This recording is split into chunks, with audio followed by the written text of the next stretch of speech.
لحضراتكم من جديد. تحية مشاهدينا الكرام في هذا الصباح. فقرتنا دلوقتي هنتكلم فيها عن اتحاد الكتاب الافرو اسيويين ودور هذا الاتحاد، والمفترض ان هذا الاتحاد سيعقد قريبا مؤتمر بعنوان نسيج واحد. يا ترى ايه هو الهدف الرئيسي من هذا المؤتمر؟ الرسائل اللي من المفترض انه يتم تقديمها وايصالها للعالم كله، هل بالفعل بيهدف لتفعيل وتوثيق الروابط واعطاء دفعة قوية لصالح الوطن وأبنائه وجذب العاملين في الخارج وجذب الاستثمارات بشكل كبير جدا إلى مصر؟ تفاصيل كثيرة حقيقة هنتكلم فيها النهاردة عن اتحاد الكتاب الأفرو آسيويين ودور هذا الاتحاد.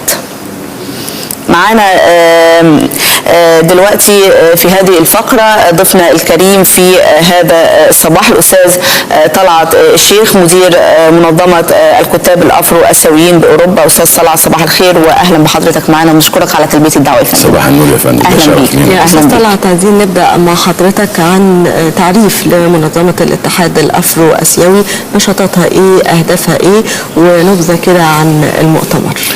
منظمة الكتاب الأفريقيين الآسيويين هي منظمة علمية الهدف. حضرتك عارفة إن دايما العمل الثقافي بيكون العمل الثقافي دائما هو المدخل الرئيسي لتحقيق اي اهداف، سواء كانت سياسيه او اقتصاديه او علميه او سياسيه. فايمانا بذلك اصدر الرئيس جمال عبد الناصر الراحل العظيم تعليماته لسيد يوسف السباعي الاديب الكبير وبطل من ابطال ثوره 23 يوليو بتشكيل هذه المنظمه وانشائها، وذلك في ذلك الوقت لدعم حركة عدم الانحياز وتقريب وجهات النظر ما بين الشرق وما بين الغرب. وبذلك الآن منظمة الكتاب الأفرو آسيويين تعمل على تنظيم مؤتمر، هذا المؤتمر مؤتمر لدعم المصريين في الخارج ودعم وتنمية الاقتصاد المصري بعقول وأفكار أبنائه وابناء الوطن خارج مصر. استاذ طلعت، حضرتك كتير بنسمع ان في ندوات وفي مؤتمرات ومحافل مختلفه لدعم مصر ولدعم المصريين. الدعم ده متمثل في ايه عشان يكون فعال وملموس على ارض الواقع؟ يعني ايه الاليات اللي انتم شغالين عليها المفترض انه يتم تفعيلها لهذا الدعم؟ نحن نعمل على استثمار عقول وافكار المصريين في الخارج. حضرتك في 86,000 مصري يعملون بالخارج، في يعني علماء يعملون في المراكز البحثيه ويعملون مستشارين لرؤساء ومستشارين لحكومات في اعظم دول العالم. هذه العقول لابد من استثمارها، لابد من استثمارها في مصر. ويعني هؤلاء حصلوا على جنسيات اخرى، والدستور المصري فيه يعني الحقيقه يعني حتى نتمنى من السيد الرئيس في هذه الماده، ماده 156 او 156 من الدستور، هذه الماده تمنع هؤلاء الخبرات من تولي رئاسه الوزاره او وزير او اي منصب رئاسي. يعني انا يعني مش معقول يكون عندي مستشار للرئيس اوباما على سبيل المثال وامنعه من ان انا احط وزير هنا ويكون في مستشار للرئيس اوباما في حاجه احنا محتاجينه، كادر، حد خبرات. حضرتك يعني ذكرت انكم بتعملوا على يعني اعاده هذه العقول او الاستعانه بها او يعني ادخالها في المنظومه المصريه في الاقتصاد، في السياسه، في النواحي الاجتماعيه، باعتبار ان الثقافه هي البوابه لذلك. يعني تعملوا على هذا ازاي؟ بتنظيم مثل هذه المؤتمرات وهذه الندوات. يعني هل بتدعوهم مثلا او هناك في نوع من الاتصال بينكم وبينهم؟ نحن على اتصال بجميع رؤساء جاليات المصريين على مستوى العالم تقريبا، ولذلك كان المؤتمر كان المفترض انه ان شاء الله كان هيتعمل في 25/6، ولكن اجلنا ل 10/8 على اساس ان معظم المصريين هيكونوا هنا في العيد بعد انتهاء شهر رمضان، هيكونوا تقريبا كل المصريين هنا واحنا عايزين اكبر عدد من المصريين، فاجلنا لهذا السبب. استاذ صلاح، حقيقه من الامور المؤسفه ان احنا ما عندناش مشكله في الكوادر او في العقول او في الافكار المصريه، بدليل ان هم لما بيخرجوا للاسف بره مصر بينجحوا بشكل كبير جدا، بتتهافت عليهم دول العالم. اذا احنا ما عندناش مشكله في العقليه المصريه او في النبوغ المصري، ولكن عندنا مشكله او تحديات كبيره جدا بتقابلنا جوه مصر. يعني انت بتقول المفروض ان احنا نستفيد من العالم او المفكر المصري افضل استغلال. الاستغلال ده هيتم ازاي؟ وهذا العالم في كل الاحوال هو معذور لما بيلاقي ان اي دوله بتقدره بتكرمه بتتهافت عليه بشكل كبير، بتتصارع عشان تاخده عشان تستفيد من علمه وخبراته، وفي مصر مش بيحصل ده. هذا حضرتك احنا زي ما حضرتك اشرت بالظبط، ما عندناش نقص او عندنا كوادر في كل شيء، والمصريين ولذلك ينجحوا في اي شيء في مصر. لو طلع عامل بينجح كعامل، لو طلع كمستثمر بينجح كمستثمر. احنا اكبر يعني المصريين في الخليج بيستثمروا اكتر من الخليجيين في مصر. يعني الاستثمار المصري في الخليج اكتر من استثمار الخليج في مصر. لابد من استثمارهم وجذبهم والتواصل معهم. ولما في حاله ان عندنا احد الكوادر زي الدكتور احمد زويل وانا امنعه ان هو يبقى رئيس وزراء او رئيس جمهوريه، مش عارف انا. تفتكر حضرتك هذا يرجع لاسباب مثلا الافتقار للاداره او عدم وجود نظام هيكلي بالنسبه للوزارات او الادارات او المؤسسات؟ اعتقد ذلك، لان زي ما احنا شايفين حضرتك هذا من 30 سنه بنبعد دايما الكوادر ونبعد الخبرات، ولا حتى بنحاول الاتصال بهم.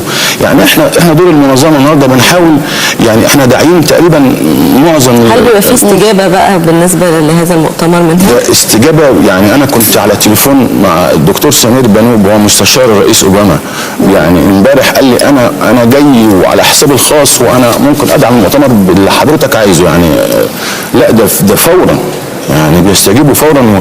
واللي احنا بنحاول نعمل التواصل ما بين المصريين في الخارج والمصريين داخل الوطن، وهذه العقول لابد من استثمارها بشتى الطرق. بس المشكله يا استاذ صالح يمكن زي ما احنا قلنا ان احنا بنكلم نفسنا. هل احنا وصلنا للحد ده؟ يعني احنا المفروض ان احنا نستثمر العقول، المفروض ان احنا نراعي العلم والعلماء والمتفوقين والمتميزين، المفروض حاجات كتير، لكن الواقع بينافي المطالب او الامنيات، او المفروض الواقع حقيقه المأمول او اللي احنا نعيشه، لكن ده مش موجود بشكل ملموس. اعتقد ان حضرتك ان النظام بعد التجارب اللي شفناها في الفتره السابقه في العام الماضي، اعتقد النظام هيبدا يستخدم الخبرات. اعتقد لن يستخدم الاقارب انا اعتقد ان النظام هيبدا يستخدم الخبرات، والا هيكون في خطر. في مؤشر لده؟ ما عندوش حل تاني. يعني النظام ما عندوش حل تاني، لازم يستخدم الخبرات سواء كان من ابناء الوطن في الخارج او في الداخل، والا. يا استاذ طلعت، منظمه الكتاب الافرو اسيويين هل هي بتعمل فقط على جذب الجاليه المصريه بالخارج الى الوطن مره اخرى او الاستفاده بعقولهم كما ذكرت، ام هناك تعاون او تكاتف وتنسيق بين الدول الافريقيه والاسيويه ايضا؟ نعم، المنظمه تعمل على تضامن الكتاب الافريقيين الاسيويين من جهه، والكتاب على مستوى العالم كله، تضامن والترابط، وذلك لدعم التعاون الدولي بين الدول المحبه للسلام.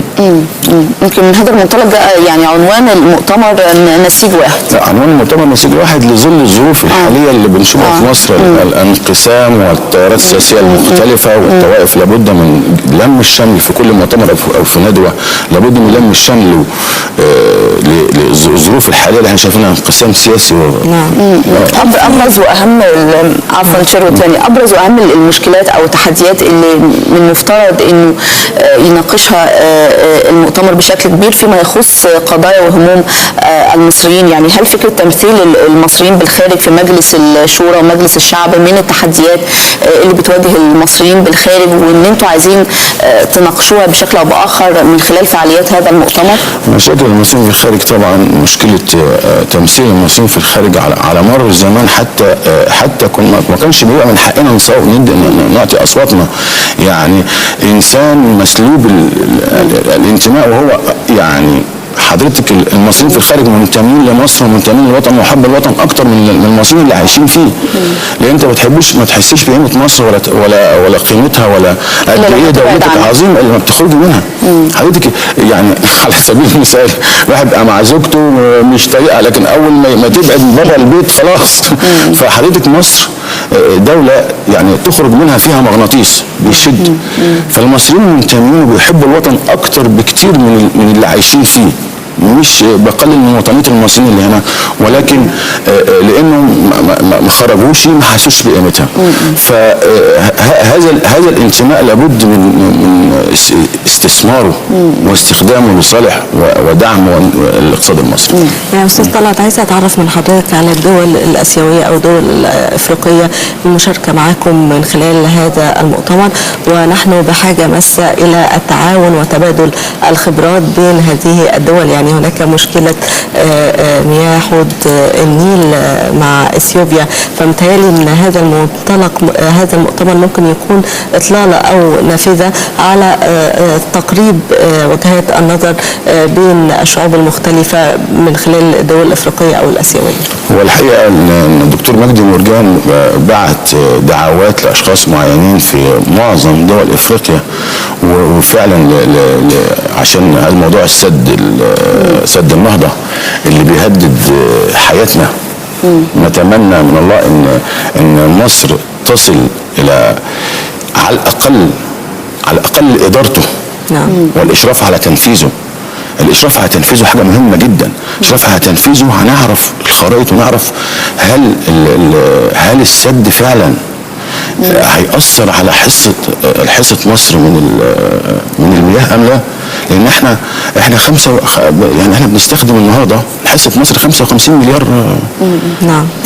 فاحنا يلزمنا على الأقل 70 مليار عشان نعيش النهارده مش بعد. خصوصا حضرتك يا أستاذ طلعت، يعني كان في تعاون وعلاقات طيبة بين مصر ودول الأفريقية أو الآسيوية منذ زمن بعيد. يعني أنا شفت مرة صورة على الإنترنت لجمال عبد الناصر وكان بجواره إمبراطور إثيوبيا وبيفتتحوا السد العالي، وكان إمبراطور إثيوبيا في ذلك الوقت كان يعني سعيد بهذا المشروع العملاق، وفي الصورة كان يعني بيسقف لعبد الناصر.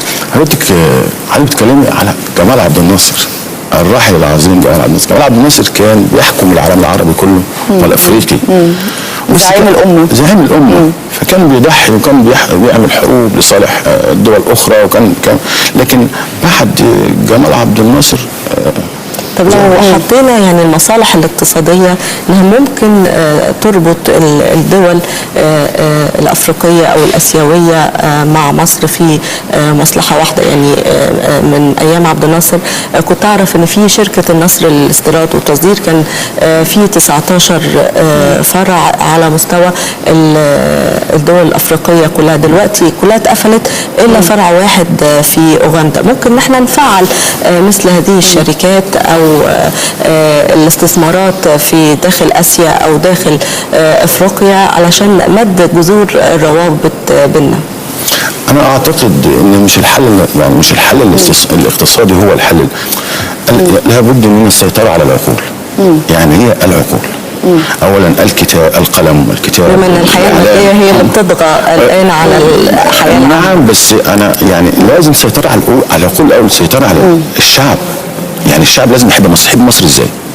يعني الشعب الاثيوبي لازم يحب مصر. كانوا بيجوا يدرسوا هنا في الازهر، وكان بيجوا يتعلموا، كان في منح في الجامعات وايضا المعاهد. نعم، ولكن حضرتك على مدى 30 عام ما فيش اي حاجه. شايف ان تراجع السياسه الخارجيه المصريه للقاره الافريقيه بشكل كبير، احنا دفعنا فيه ثمن باهظ من موضوعات ملفات كبيره، وعلى راسها طبعا ملف حوض النيل وسد النهضه الاثيوبي، وكان بيبقى فيه توجه بشكل كبير للدول الاوروبيه او الغربيه او الاهتمام بيها بشكل كبير، او كان عقليه النظام السابق بترى انه التوجه الى الغرب في كل الاحوال هيحقق المصالح افضل بكتير من التوجه الى القاره السمراء؟ لا، احنا وجعلنا من الماء كل شيء حي. احنا رحنا في افريقيا، وحضرتك قلت ان احنا دفعنا ثمن عدم التعاون السياسي والاقتصادي مع افريقيا. احنا لسه ما دفعناش الثمن، احنا هندفع الثمن بعد السد، بعد بناء السد. احنا بنشكر حضرتك طبعا جزيل الشكر الاستاذ طلعت الشيخ مدير منظمه الكتاب الافرو اسيويين باوروبا. بنشكر حضرتك على تلبيه الدعوه وتشريفك وجودك معنا النهارده، ونتمنى ان هذا المؤتمر وغيره من المؤتمرات انه يخرج بفعاليات جيده يستفيد منها الجميع، وبطبيعه الحال المصريين خاصه المصريين في الخارج والتحديات والمشاكل اللي بتواجه المصريين. بشكر حضرتك جزيل الشكر استاذ طلعت. ومشاهدينا الكرام بنتواصل مع حضراتكم في هذا الصباح ولكن بعد هذا الفاصل.